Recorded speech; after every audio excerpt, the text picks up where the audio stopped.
Welcome back to Think Design Work Smart. I'm Alex Bolboaca and I'm coming at you from the Mozaic Works studios, and what I have for you today is an expansion of something that I've said in the previous video regarding past and future of IT. And you don't have to watch that video, but I would appreciate it if you do. So one thing that I've said there is that we, as an industry, we haven't really embraced yet that programming is knowledge work. And I like to expand on this because I think there are some very interesting things to bring into a debate here. I have some ideas, but I'd be really interested in hearing your comments and thoughts after I present those. So let's start from the beginning. I'll try to explain some characteristics of knowledge work and why I believe that it hasn't been fully embraced, and then discuss possible solutions. And possible solutions are more like glimpses into ideas of solutions, because I think we are still quite far from an ideal way of work here. And I start by saying that programming as knowledge work was not really embraced yet, but not only that it hasn't been embraced, but it's not been embraced by managers, not by business people, and also not by programmers, which is something that you would expect. Maybe business people, maybe managers don't get it, but programmers get it. And I think that's mostly not true.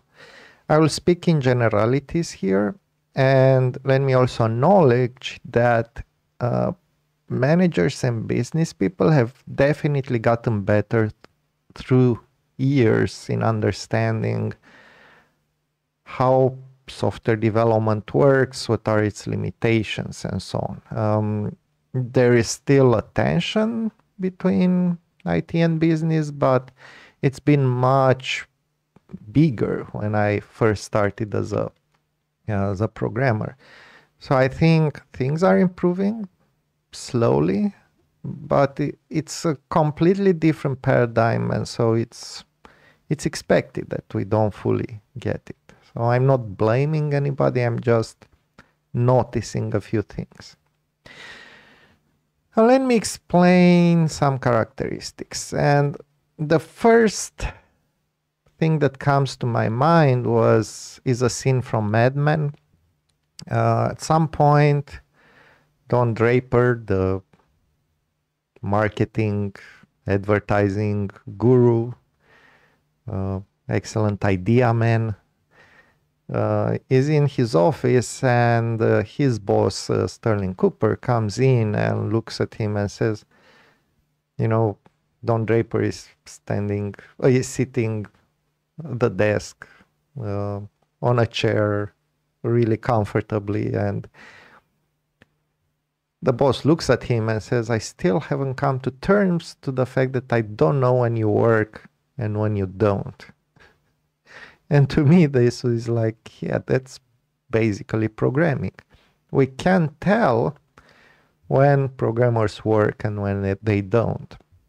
And this happens because knowledge work is invisible. You can see the results, but you cannot really see behind the scenes, because behind the scenes is sometimes just happens in the minds of people. So I know of programmers who need to draw things before or during coding. I know of programmers who need to just play around with the code until it matches what they think about the solution. I know definitely of programmers who do test-driven development, so follow a discipline in implementing. And I know of programmers who would just sit, think, not type anything, maybe for hours, and then come back and write a good solution. And who's to say which is the best method out of this? But this just shows that knowledge work is invisible. You can see the results, you can rarely see behind the scenes. And look, I'm a fan of test-driven development, and I think test-driven development is a great way to get to solutions. But it's not a replacement for creativity, because sometimes you need to solve the problem behind the problem and not the problem that is in front of you. TDD helps you solve the problem that's in front of you, but in order to solve the problem behind the problem, that's a completely different thing. That is where knowledge works comes into place. Another thing is that knowledge work happens all the time. It doesn't happen only when you're sitting at your desk. It doesn't happen only when you're typing. It doesn't happen only when you are in a meeting. There's no set schedule. It can happen at home. It can happen in the car. It can happen, and it often happens when you take a shower in the morning. And you are not paid for the shower time, right? So, as a funny thing, maybe an environment embracing knowledge work should have showers. And when people are stuck, one possible way to deal with this is go and take a shower. Without any comment on hygiene. It's just a way of relaxing your mind, basically. Knowledge work is nonlinear. It can get stuck, or it can go incredibly fast. It can slow down to a crawl. And in writing, as in programming, you can write yourself in a corner. In writing, it's basically called this, writing yourself in a corner. When you get to a point in your narration where you have no idea what's the next thing, what would be the continuation of that.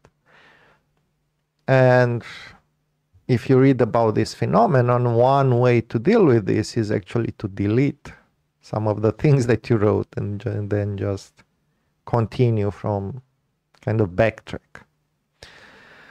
But in programming, we call that technical debt, right? And one way to deal with that would be definitely to rewrite, although that is more risky. But another thing you can do in programming, and to some extent in writing as well, is to refactor, to reorganize. So maybe you keep the same scenes that you wrote, but you restructure them so that they push the narration forward. And in programming, it would be the same thing, but with refactoring. You restructure your code so that it allows for adding more things into it, more features, or faster, or to add features faster. You cannot really measure knowledge work other than through results, because it's non-linear. Maybe today you've written 200 words, tomorrow to 1,000, and so on. My first book, the bulk of it was written on a Sunday in about 4 hours. And then everything else was just variations, but the core was there, and I only had to write a little bit more. It's true that it's a fairly short book, but it's it's my first, so it was a very interesting thing. So you cannot measure the knowledge work other than the results, and by results, that's also a very difficult thing to do, because how do you measure good writing? You can measure it by how many people buy it, but maybe it has a longer tail. So maybe not many people buy it today, but it gets to be a cult classic. And then in 10 years from now, it becomes very uh, popular and a lot of people buy it. So it's fairly difficult to measure these things. You can measure it on a technical level in the sense of, okay, this is a good written book, or this is a well-written program. It's elegant and so on. It does what it's supposed to do. But then the next question is, at least for programming, does it solve the problem behind the problem? Or does it not only implement the feature that we need today, but also allow us to implement the features that we need next, for example? So even with the results, it's very difficult to do, but if you try to measure it in any other way, it's incredibly, well, I would say it's impossible. Structuring knowledge work doesn't necessarily help it. You can get ideas that speed up your knowledge work that come from serendipity, like a meeting with a friend in a cafe after work or during the weekend, or it can come from a facilitated team meeting. One of the things that I also liked about Mad Men is that often Don Draper would have an important customer, and then there are a lot of scenes when he is at the cinema and watching movies. And on one hand, it's work. I can understand it because it's important for a person in advertising to be up to date with the pop culture, with what is going on through the minds of people, what content they consume, basically, is what we would say today. But on the other hand, I think it was also a way to relax his mind and kind of figure out other solutions. So you might have facilitated team meetings that bring results, but you might also have serendipity that brings results. And it's really difficult to know. So perhaps one thing that I realize right now is you might need to organize meetings that you accept will not necessarily come to a result, but just the process of kind of grinding ideas to one another would end up eventually into better ideas. So this brings us to the big question: how would the development team that embraces programming as knowledge work will look like? And this is a very hard question. I don't think we have a full and complete answer to this.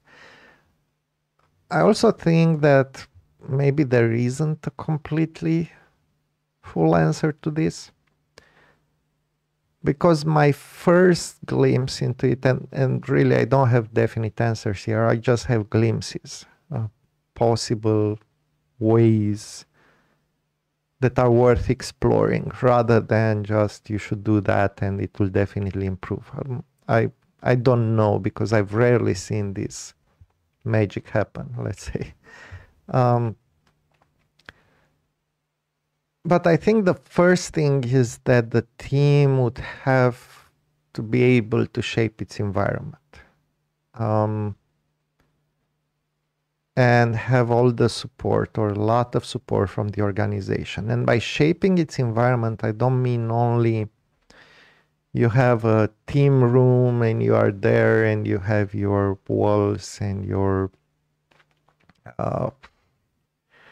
whiteboard and your desks, and you can move from one desk to another and kind of collaborate however you want. But maybe even more than that, maybe, the way they decorate the room, the way they, or the ability to change the decoration of the room. Maybe in addition to that, set the schedule for interactions with the rest of the organization.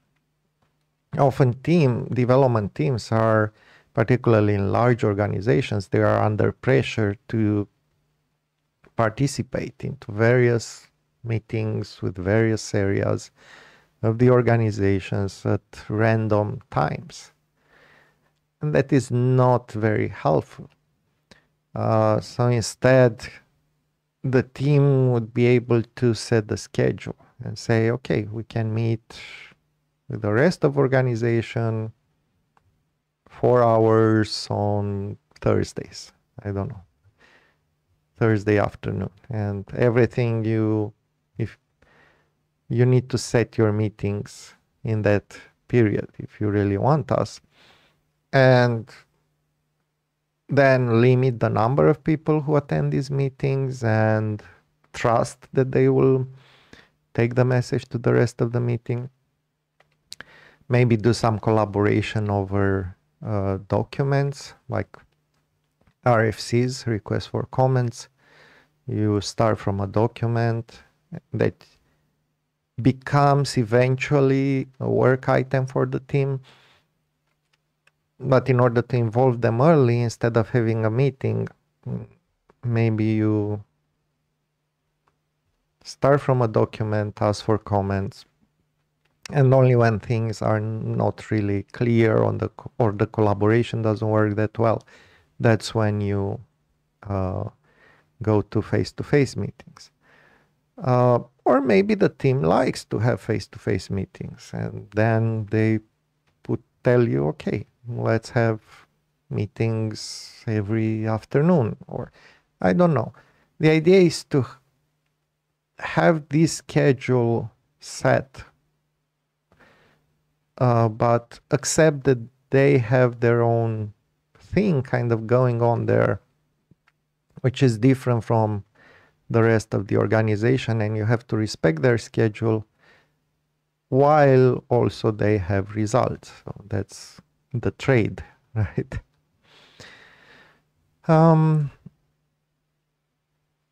I think another thing, if we would really to embrace knowledge work, programming as knowledge work, is that the team would have a mix of what I would like to call tension time and synapse relax time. Tension time is when you put ideas in together and kind of make them collide and shape each other. And synapse relax would be things like walking, taking a shower, looking into the void. Maybe you have a looking into the void corner in your office. And each individual would be able to follow their own flow up to a certain extent. It can be fully like this, of course, but maybe, I don't know, 2 hours a day, 3 hours a day. You do you for that time. Because the rest would be shaped probably by collaboration with other people inside the team, with the rest of the organization, and so on.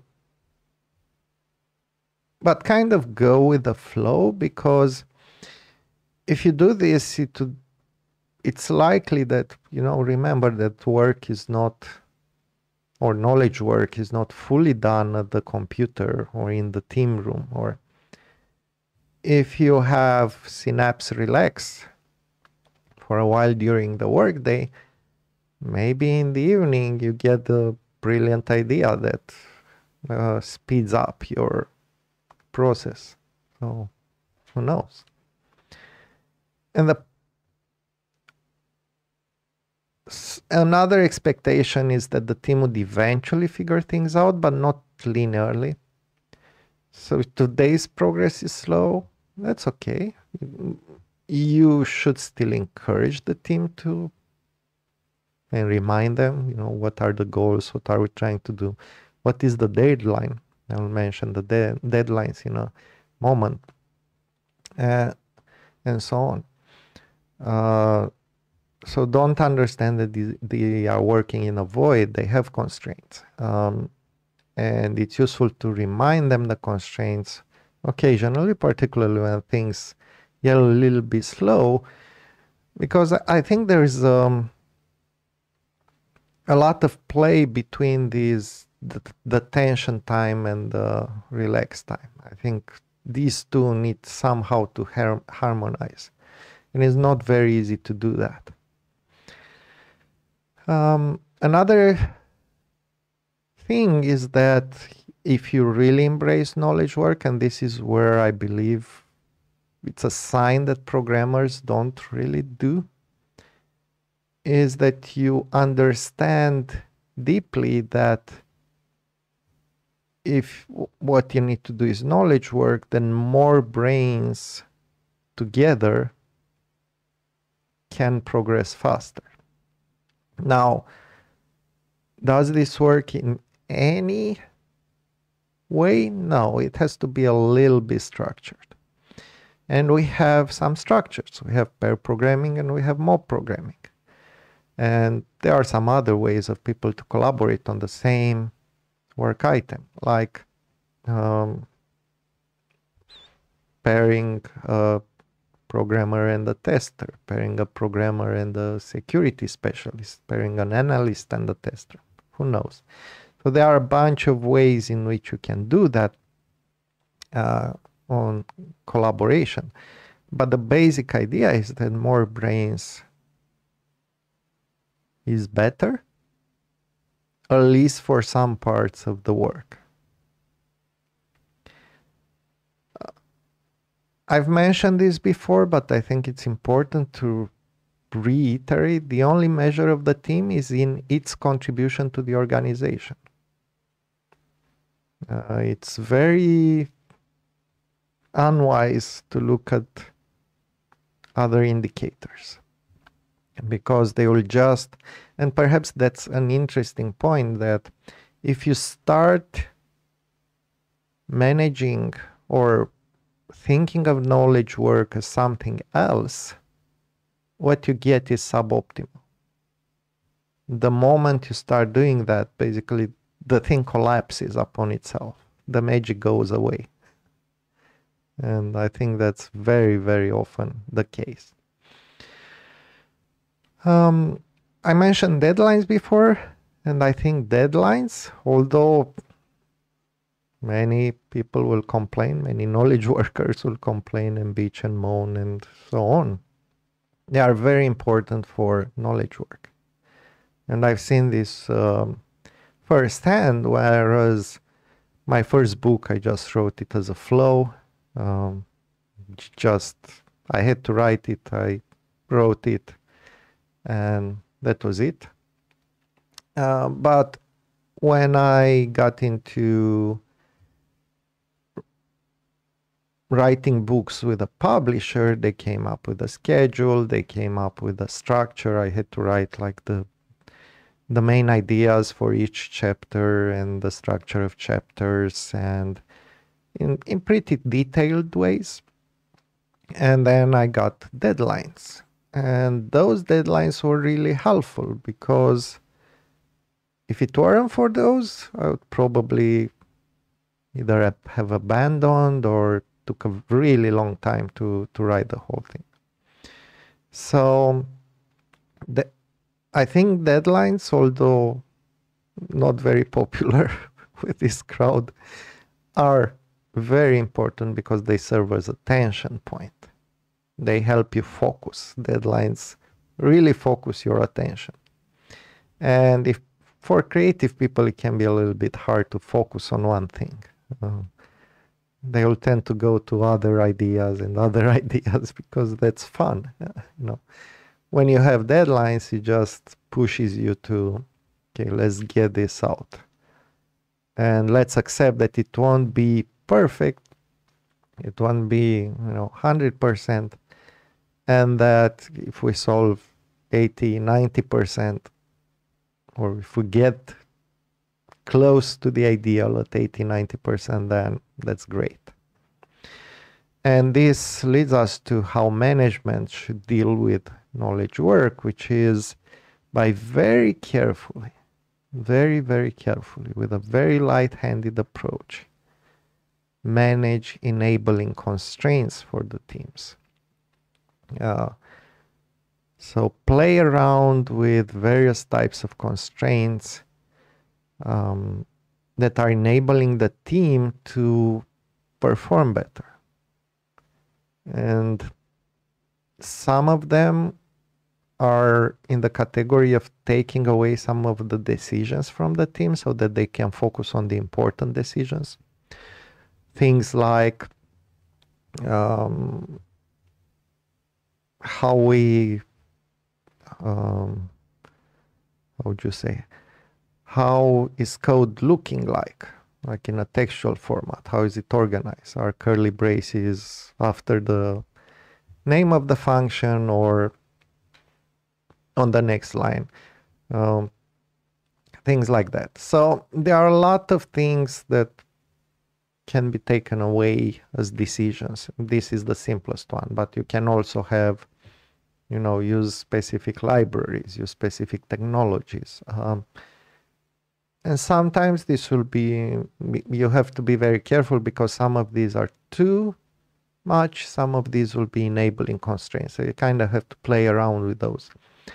Another example would be the practices that you use. So you might say, okay, let's try doing pair programming. Let's start with 2 hours on Thursday. I don't know. Now let's see how it goes.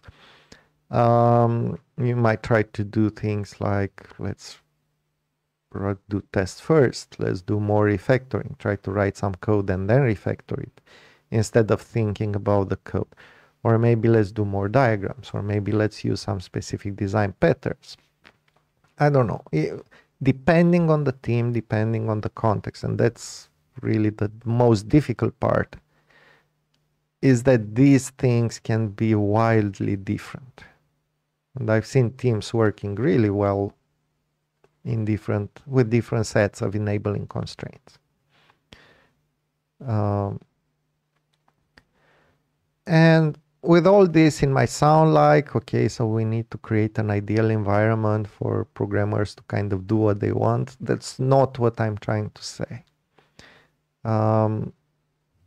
What I'm trying to say is that you need to find this balance between organizational rigidity and the flexibility that is needed if you really want good results. And we have to recognize that some of programming is not that hard. It doesn't require all of these things. I've worked with programmers in large organizations whose job is basically implementing REST services that move data from one part of the organization to another. And that's really repetitive work. It's not something that requires a lot of creativity, a lot of these things that we are talking about. But again, maybe we're not thinking far enough, because maybe we should notice that this is repetitive work. And maybe what we should do instead is say, okay, here's a challenge for you, for the architects, for other 3 teams. Let's figure this out. How can we reduce this type of repetitive work by 80%? Or reduce it to half in 80% of the cases? Because we know we still have 200 REST services to implement, and it would be great if we figure out a way to speed this up. So once again, sometimes it's about the problem behind the problem. And the solution to this problem can be technical. But you need to bring this challenge so that the teams would start thinking on a different level. And that's when they really need all these things we are talking about, not when they implement mechanically the same thing or very similar things again and again.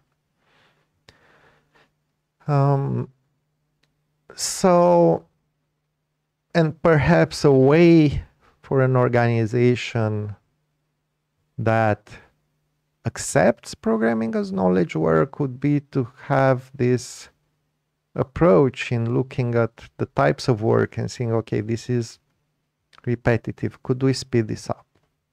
And then pass it to various areas of the organization as a challenge and say, we have this challenge. Stop what you're doing for the next 2 sprints and come up with a set of solutions for this. Come up with a proposal, something that to solve. And then you'd get maybe a proposal for architects that is on architectural level, a proposal from specific teams that is on a development level and design level, or maybe even architectural, who knows? You never know how they will collaborate. And then maybe you'll get, I don't know, DevOps guys figure out possible solutions for that. I have no idea. And from all of these, you get them together and you figure out how to speed up your development for the next year. And that would be really where this type of work and this type of approach really shines. It won't shine if you treat programming as something that's mechanical. So yeah, these were my thoughts on all of this. It's a very interesting topic. I think it's a very important topic, but I also think it's one that we haven't really grasped. We don't really have answers. I'm not sure we even have the right questions yet. So what do you think about this? Let us know in the comments. We love comments. And look, if you come this far, thank you for watching. We hit a bit of a bump with the number of subscribers. If you can bring some of your friends to subscribe as well, maybe share this video, that would be great. But either way, that doesn't matter as much. The people who are here are the most important. So thank you kindly for the view. And until next time, remember to think, design, and work smart. See you next Saturday.